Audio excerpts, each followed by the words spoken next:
I'm a father, I'm a son, I'm a husband, I'm a Christian, I'm a servant. Cameron Campbell, affectionately known as Coach Cam for his work with the Houston Texans, USA Football, and KIPP Houston High School, is a leader, public speaker, entrepreneur, philanthropist, and author, and he's running for state representative of District 132. Good evening. This is the second edition of Friday Night Lights. This is your opportunity to get to know Coach Cam Campbell, who will be your state representative of District 132. Last week, we took some of your questions.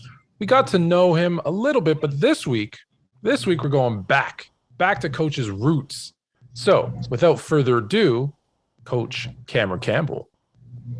How you doing, Coach? Tony, I'm good. It's, this is, we're going back to the roots, and that's exciting for me because obviously, the playing field and athletics has a big part of impact or really, back to my roots. But, I consider myself fortunate because the origin of my roots is in a state over to the right, and that's Louisiana. I was born in a very small town called Minden, which is about 30 miles north of Shreveport, very near Monroe and Grambling. So I am honored to have a mentor. This guy taught me a lot of training along the ropes of becoming a master trainer for USA Football, a colleague. We spar back and forth on email. We have the best text chat in my phone. Number one. Oh, thanks a lot. Well, no, you number two. And I are WhatsApp. All right. No, we're on WhatsApp. Okay. You're WhatsApp. Yeah. But number three, a friend before a brother. We've been locked in for more than 5 years. Going on 6 or 7 now, and so I'm honored to bring to the table one of my closest friends, multiple time state champion. And this guy's, he's learned the mastery of coaching football because he's worn every hat.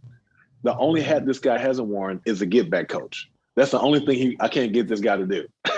So I've got to give a warm welcome and reception to my friend and brother, Aaron Sutton. Thank you, brother. Thank you, man.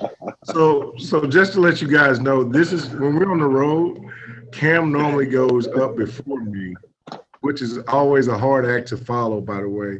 But he gives these phenomenal introductions, man. Like, makes you feel like you're like that guy, So today, I want to just tighten my jacket up a little bit, man. You made me feel special, man. Hopefully I'll get a chance to do this. Well, I know we will when you punch your ticket, man, for the election. And we're doing a celebration for you. So I definitely commend you for what you've done in the community as well, man, and just being an advocate for people in general, man. And thank you so much for allowing me to be a part of your platform here. Well, so here's the thing. So you sent me a heck of an intro here at NRG in 2018, the first time we presented together. Right. But do you remember that foxhole that you left me in 2020 in New Orleans? You must not have forgot about that. So you talk about leaving, like teeing up somebody to have to fill in the gap. So Sutton goes up first, not only hits a home run. I mean, it's his backyard, literally, right? He knows 85% of the people there. The people you don't know are the people who flew in town, right? And then he finishes and says, okay, now you got this guy. Oh, man. Oh, that might be my intro for next week. Here's this guy. So it's interesting. Last week we talked, about policy and the platform and some of the things you were going to do, and those are all very important things. This week, obviously, we want to focus on, like we said, getting back to the roots, and specifically, my favorite topic, sports, specifically football, and how you can relate those things into life and obviously into politics and being a leader. So I want to kick it right off. Football. How does football display character for you? Well, I always look at. Oh, you're talking to Cam. I'm sorry. I'm talking to both. Oh, this is no. You're here, so this is 50-50 now. Both, whoever jumps in first, right. Go.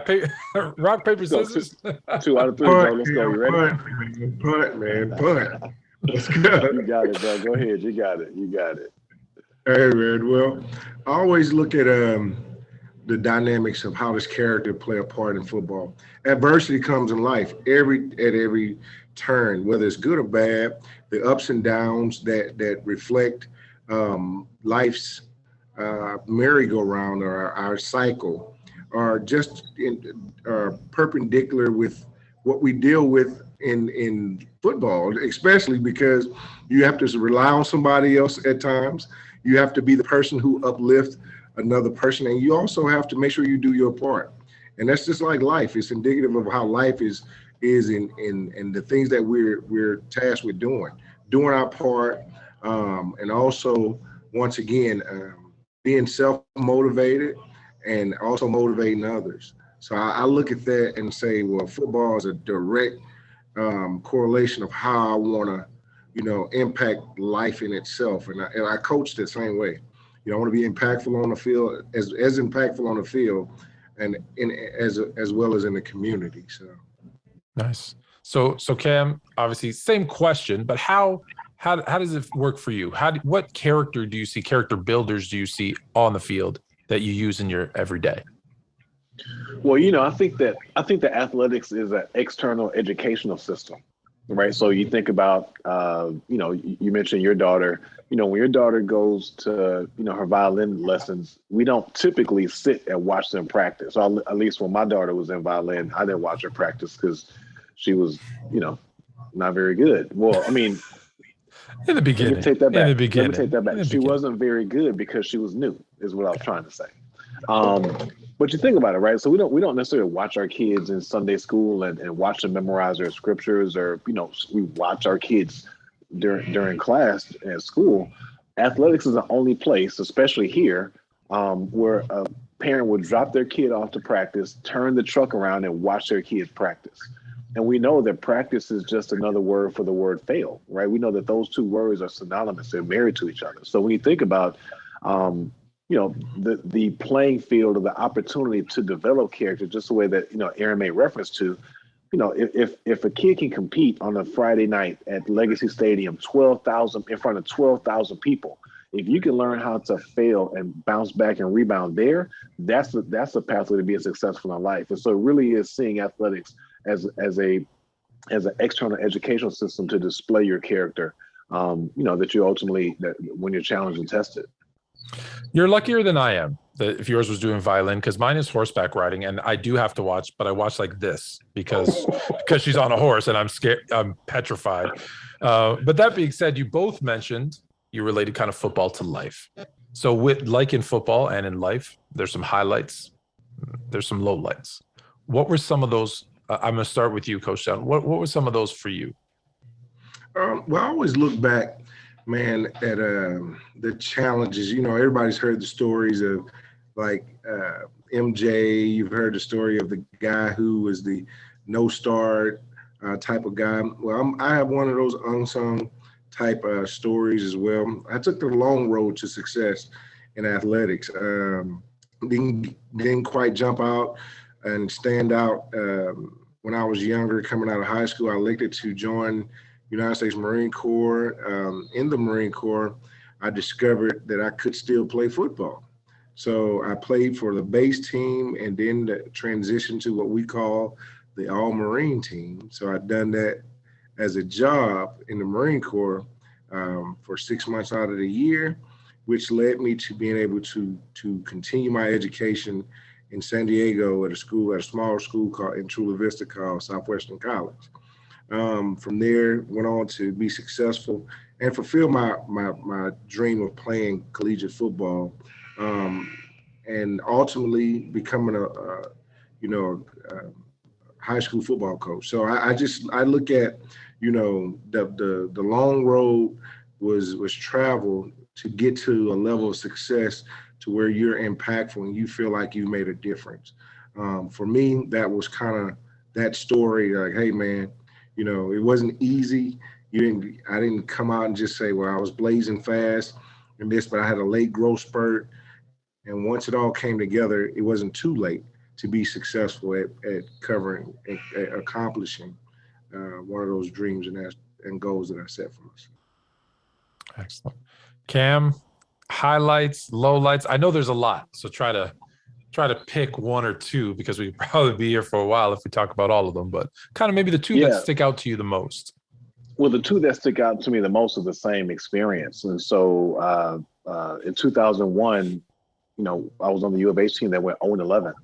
And so we lost to Rice, we lost to Texas.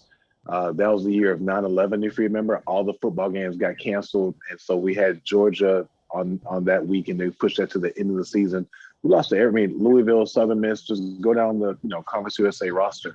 And so, while I think that is an obvious low light for 18, 19-year-old, the uplight of the highlight for me was, we were coached, that team was coached by some of the most phenomenal coaches. And so I made reference to Coach Barone last week, who was my position coach, who, went on to have a ton of success in the NFL. But Mark Stoops was our DB coach. Dick Bupkis was our DC. He was a DC at TCU forever. I think he just retired a year or two ago. And even, Coach Warner was our quarterback coach. He was an OC at Michigan State for a very long time, and during their run over the last 10 or 15 years. And so, the challenge was going through and giving everything you could and catching a hot L on Saturday afternoons or Saturday evenings. But the upside to it is, coaching and Sutton can tell you this, it really is. It's a combination of a handful of things. There are a lot of ways to lose. There's only a handful of ways to win. And so, the upside for me is to be able to look back and say, like, wow, I had amazing. It was not lack of competence. It just didn't all come together. So being able to appreciate, that coaching roster for me was pretty big. I like talking about the lowlights, and I really actually don't like using the term lowlights because in business, I always say you either win or you learn. And that's really the only thing for me. I tell anyone who comes to me with their head down and say, this didn't work out, I always tell them that's okay. That failure is a step to success. So how do you take those lessons that you learned in football? How does that relate to your business? Cam, this time we're going to start with, because I see Coach Sutton, like, I got to think about that. So I know Cam might be ready for this. So I'll start with you. Yeah. So the first thing is, those challenging or those adversity moments to me are stamina builders, right? So you think about the book Grit by Angela Duckworth, and just the idea that going through sacrifice builds up your grit muscle. Like, grit is a muscle that you develop.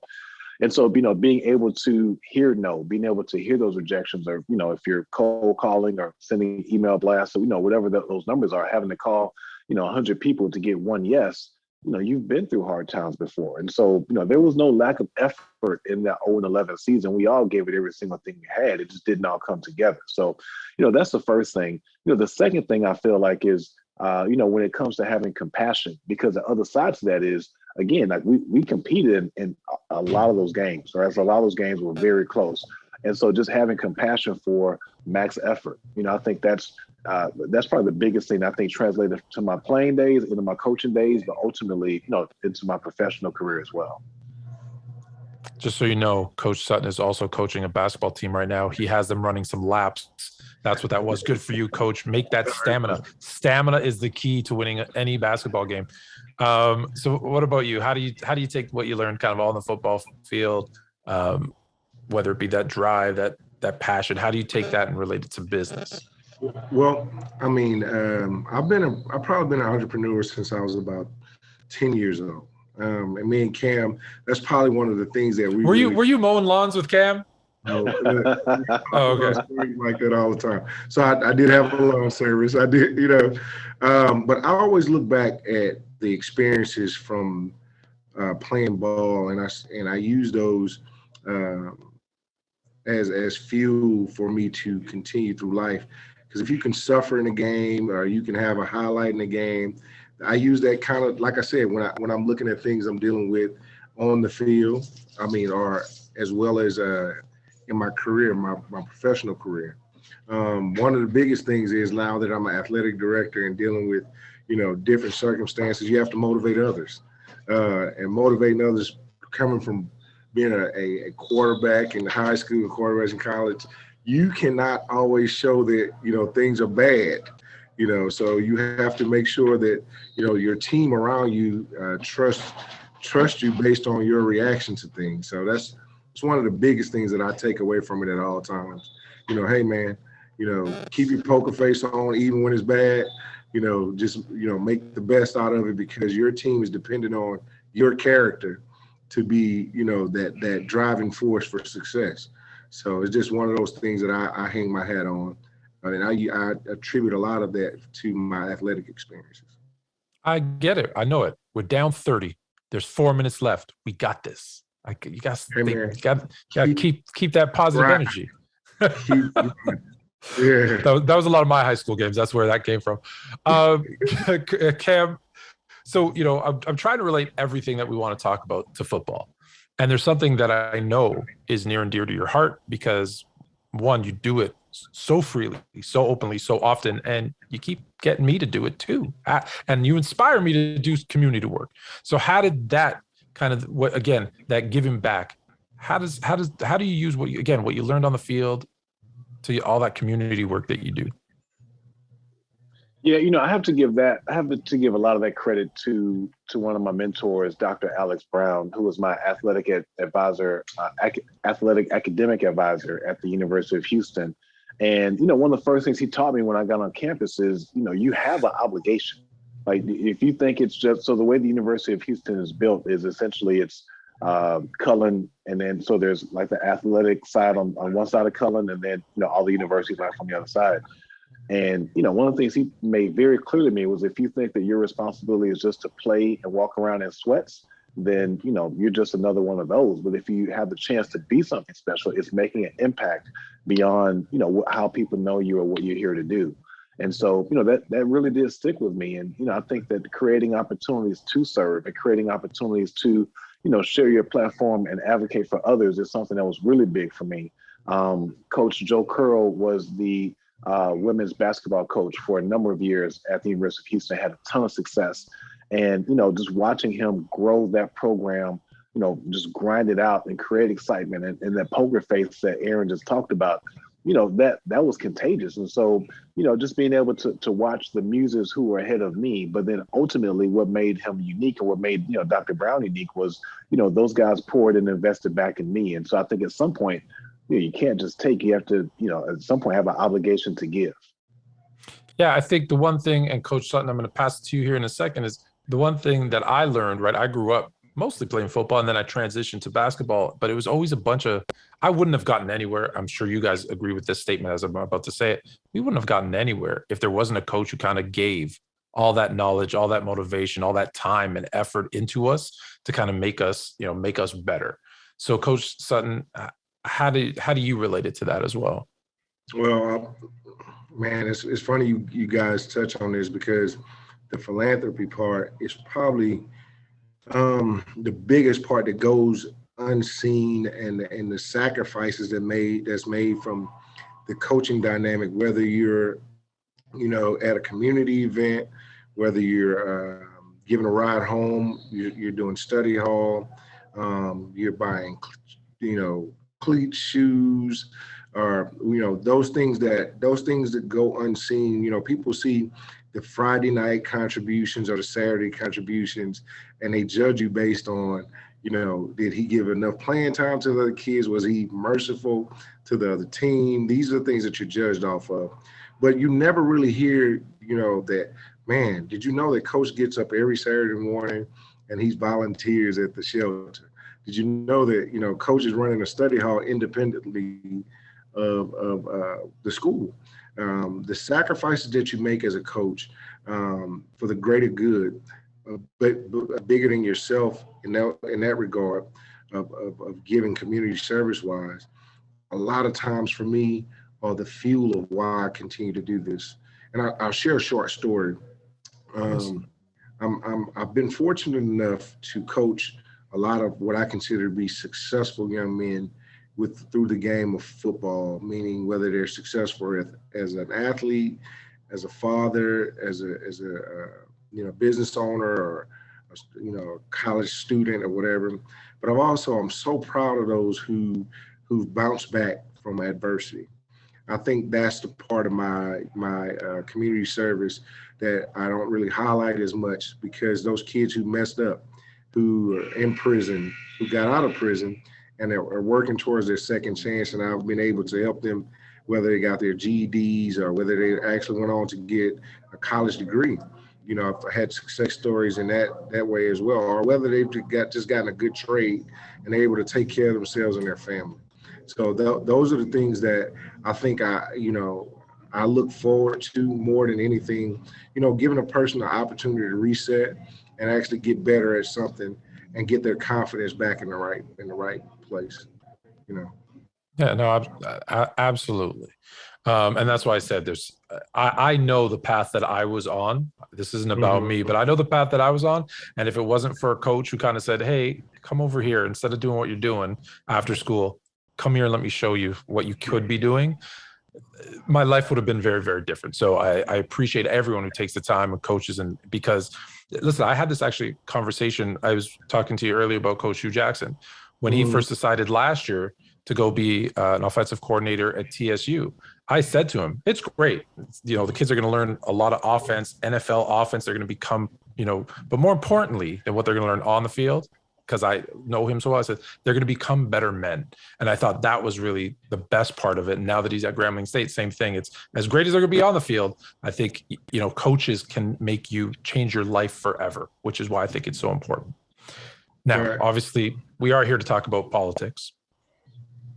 Right. But we are also here to talk about football. Definitely. How do those two things come together is what I want to know, Coach. I'm going to flip it back to Coach Sutton first. So maybe we can give Coach Cam some advice on how he can use, unfortunately, he can't tackle. Well, verbally, not physically, can't tackle in politics. Or maybe he can, I don't know. Maybe that's what we should find out. Funny you say that, Anthony. I'm glad we I feel like there's a story. I feel like there's a story. Yeah. I'm a football coach. You always have a story, man. You keep a story. You got to keep one.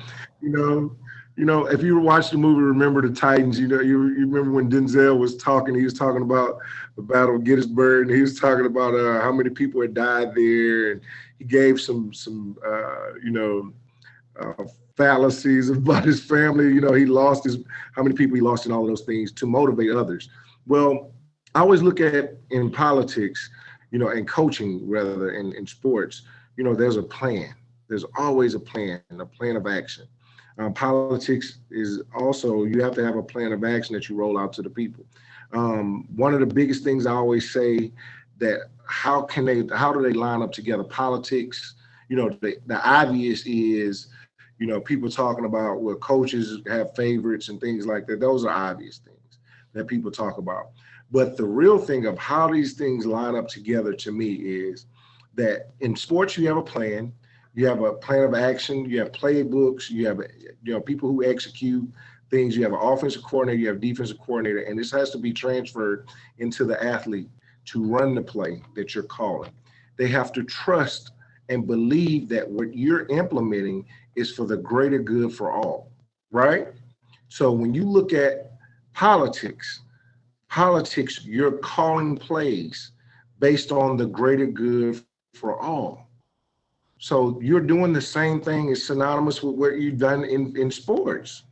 You calling plays for everybody for the greater good of the community. You're calling plays for the greater good of the state. All of those things are important. And you have to make sure that the people have buy-in for what you're saying. And once they have buy-in and you deliver on what you say, you're a hero. To me, I think that, in politics, you have to make sure you have a clear plan, just like athletics.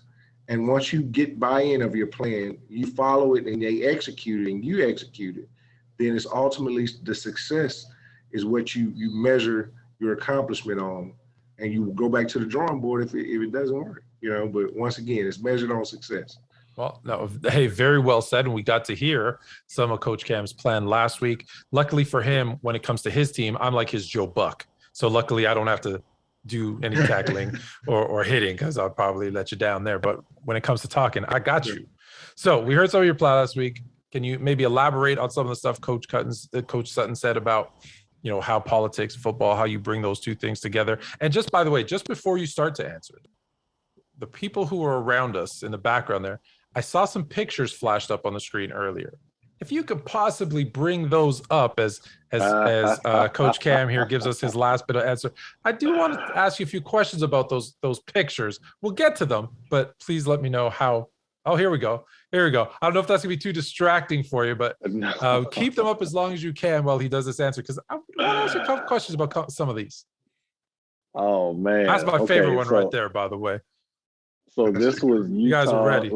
I don't think I'm getting into that 2000? club just by the looks of things.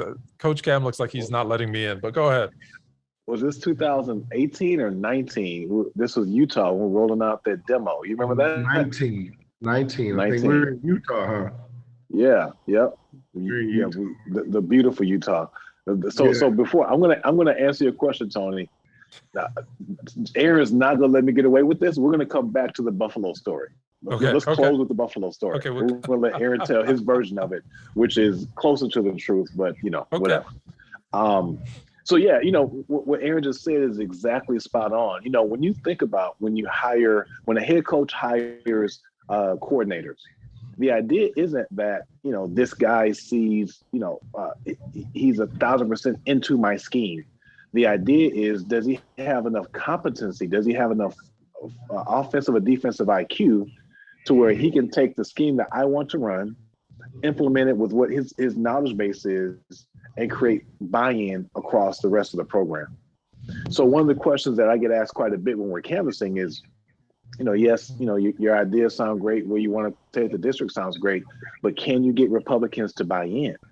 And the answer for me is simple. It's like, yeah, so number one, the idea is, are we on the same page for what we see for House District 132? And I think that's a very clear answer. But then the second one is there a clear pathway for us to get to where we're trying to get to? And when you think about the civility of two different parties and having, a two-party system, the idea is I may not necessarily use your play to get to the end zone, but we know that we're all trying to get to the end zone. We're all trying to go the same direction. And that's where I think the leadership and, my experience on the playing field, on the sideline on Friday nights, I think that's the unique value advantage that I bring, to the table is, we're all going the same direction. And more importantly, the vision is for all of us to come. It's not exclusive of any one person. And I think, listen, right, relating it back to football, there's 53-man roster, however many coaches. They don't always they never see, let's be honest, they never all see eye to eye, right? But there needs to be that direction, that play, that plan that everyone can at least buy in for that one play, right? It's one play at a time until you score. So I think that's a great point. So now let's get, I don't know what the Buffalo story is, but now let's get to some of these. So this, you said, was it at Utah? Is this where the Buffalo story originates? Is this from this picture or something? Okay, I see everybody smiling. Let us in. So I'm going to tee up the Buffalo story, and I'm going to let my boy Sut close us out. So this picture is the day after the Buffalo story. So I get into town early, and I rent the truck for us. So obviously we're all pretty big guys, right? So I rent the truck for all of us. And we're having a good time. And so I think we picked up, this is just us clowning right here, but so we picked up our buddy Jeremiah, and we've got a kind of a half a day to kill, right? So let's just go see what Salt Lake's about. So we have pizza that was subpar, and we somehow— Was it the place, was that Michael Jordan pizza? Because I saw what happened to him in the NBA Finals when he had that pizza. Wasn't that maybe the same place? It's not the flu season. It wasn't the flu pizza. Okay. No, this was a CC's pizza. This is like DD's pizza. Like it wasn't very good. Okay. But so we asked the waitress, like, we got 3 hours to kill. What should we do? So she says, you got 3 hours to kill. It's the middle of the summer. Salt Lake is dry. You should go drive Salt Lake. And so from there, I'll turn it over. So far, that makes sense, right? It's summer, it's dry, you should drive. If you're there, you got to drive. Yeah, absolutely. Now, I cannot confirm or deny what Coach Sutton is about to say. Okay. So I don't know if he has— Should I have my sensor button ready, or we're good? We're good? Okay. I promise you, I'm going to hold on to the juicy details. So we're driving up Salt Lake. And so we're in the water level, right? The buffaloes, or we get close to the buffalo, and it was like everybody's like, "Man, look at the buffalo." Cam was like, "Hold on, man, we got to take pictures." So every 30 feet, Anthony, we take pictures because Cam is very photogenic. By the way, if you can't see those shorts that he has on, right? Cam may, on our road trip, Cam may take, he may have, I guess, 5 wardrobe changes on average in a day's time. Those shorts there, those are nice shorts. Hey, listen, he's going to be extra handsome everywhere. He had to be extra handsome out there by the buffalo, by the way. Cam, why are we getting so close to the buffalo? Cam, you don't have hair on your head and you have a beard. You kind of look like a buffalo, Cam. Come on back, Cam. We're a little close, Cam. God. Buffalo looks at us, and I'm like, oh yeah. Not playing with big fella right there, So I mean, we spent a lot of time. We had fun, we created a lot of laughs, man. But it was a good experience. I'll tell you what. If you've never been to Utah, drive Salt Lake. I promise you. Go to Utah. Go to Utah. I'll stamp that one. We definitely enjoyed the experience after the fact.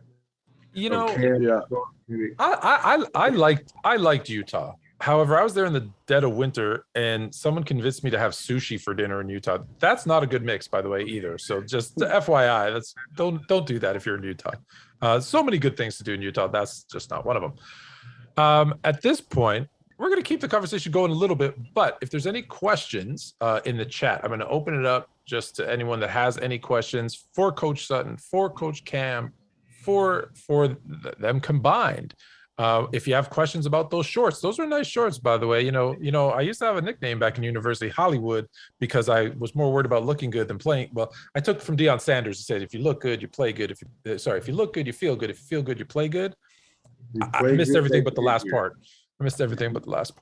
Yeah. So if there's any questions for the chat, we'll just open it up for chat questions. If not, maybe not too embarrassing, Coach Sutton, but if you do have some, maybe other Buffalo-like stories, we'd love to hear them.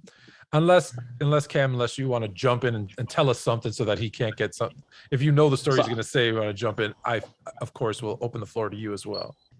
I'll jump in. So the summer. Maybe so a good choice. The summer before. So let's wrap up the Buffalo story. So we're in the truck and we're getting closer and closer and closer. And so our buddy Jeremiah had never seen a buffalo in person. And for those who haven't, a buffalo is the size of like a hype, like a Tesla. They are massive and just solid. So I keep scooting up, and Aaron's like, yeah, don't go any. We're probably 15 feet away from the buffalo. He's like, yeah, don't go any closer. So the summer prior to that, we're in Indianapolis at USA Football HQ, and we're just having a good time. Again, all our stories have to do with vehicles, right? So we're in the vehicle. We've got a lunch break, like an extended lunch break, got an hour or two just to drive the streets of Indianapolis, and we make it. We walk. We do a little site walk, and we make it back to the truck, and I'm looking around, and I can't find the keys. Right. And so, true to every locker room, everybody on this call has experienced this. Don't be the guy who forgot the one thing that you're supposed to not forget. Right. So now Jeremiah is kick. What a key. Sutton is kick. They're just stacking. I mean, to the point to where I'm getting, I can't find the keys. These guys are going at me. We got to get back to the next hour of training.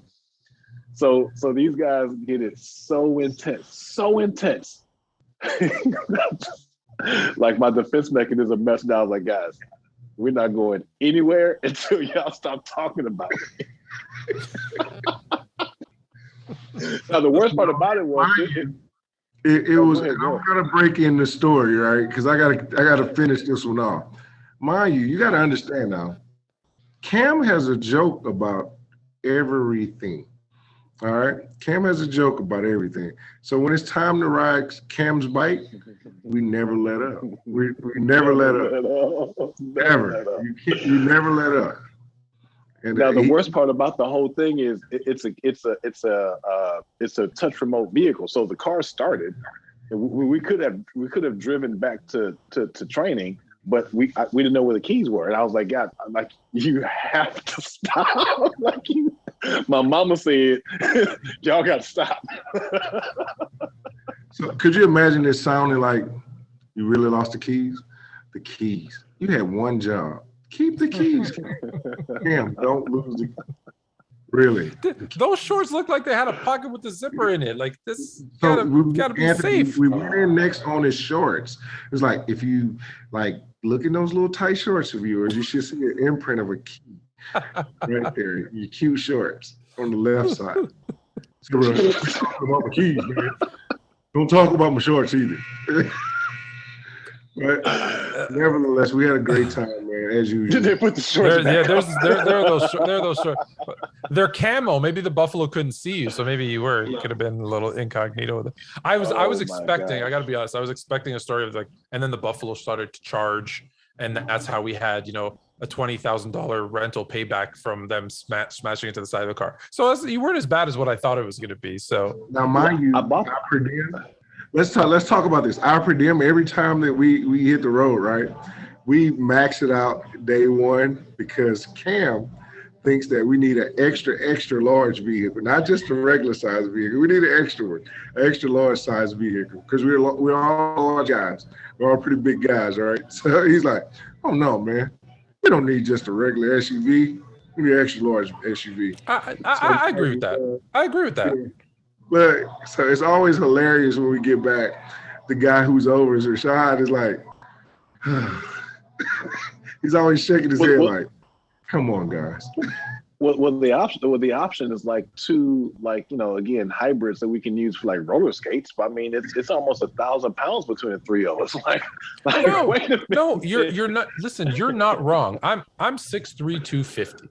Right. I'm just ashamed to say that. And I was on a trip. It was a 4-hour drive with another gentleman who's the same size as me, and they gave us a Dodge Neon. That's not going to work. It's just not like we can't. It's just not going to work. So you have to upgrade. I agree with you 100% on the upgrade. All right. We have time for one more. If there's one more thing, you have one more thing, and then we got to close out. Is there any kind of parting shots? Again, I leave it open to whoever wants to jump in first. Of course, Coach Sutton, I would love to hear one more thing if you had one more, because we don't get to have you on every week. So, man, Anthony, I'm gonna tell you, I just want to, really say this, man, and I mean it wholeheartedly. Tonight I'm an athletic director. I'm doing my job here, right? So I took a pause. My bud hit me. He's the only person I allow probably to talk to me at 5 a.m. on a regular basis. I talk to him in a normal voice, and he doesn't care, by the way, that he's talking to you at 5 a.m. in the morning. He calls, and the first thing I was like, hey, so this is what's going on. Not, are you awake? Or, hey, man, are you together? You had your morning cup or Joe or something like that? He's not thinking about any of that. He just goes in right to what he wants to talk to you about. And he expects you to have a good, competent, intelligent conversation early in the morning, right? So, I understand. So not to cut you off, but I understand because he doesn't call me. He sends me a WhatsApp at 5 a.m, and it's not, hi, good morning, how are you? It's this really difficult question. And I'm thinking, my eyes aren't even working yet. I don't know that I can read this time of morning thinking about this. I know. Yeah. I know. He does keep telling me I need to wake up earlier in the morning, and you're right, and you probably are right. So, I'll let you have the parting shot since we've been kind of picking on you a little bit. So I'll let you have the final word.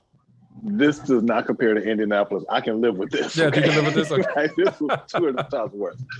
But what I will say is, I think it just speaks to the character of the people that I have in my life, both of you guys, right? And so, obviously both of y'all know I'm an early riser, but, whenever I hit you, ping you, text you, call you, like you just said, like it's business as usual. And I think that that's something I don't take for granted, but I think that that's something that, I'm very blessed to have. And so I do consider myself fortunate to have both you guys in my life. Yeah. And likewise, bro. Likewise, that's exactly what I was going to say. All right. So we're going to end it off with a couple of administrative things for everybody. When you check out Friday Night Lights, we're going to be here every single week, giving you more insight and more back to the roots. We're also going to give you some politics and some policies from Coach Cameron Campbell. But also, if there's the volunteer sign up, those links will be here. You can, of course, follow on social media. We'd love for that. What the upcoming happenings will be will also be posted there as well, and how to become a contributor. So spread the word and encourage everyone you know, especially in District 132, to get out and vote. Until next week, this has been Friday Night Lights.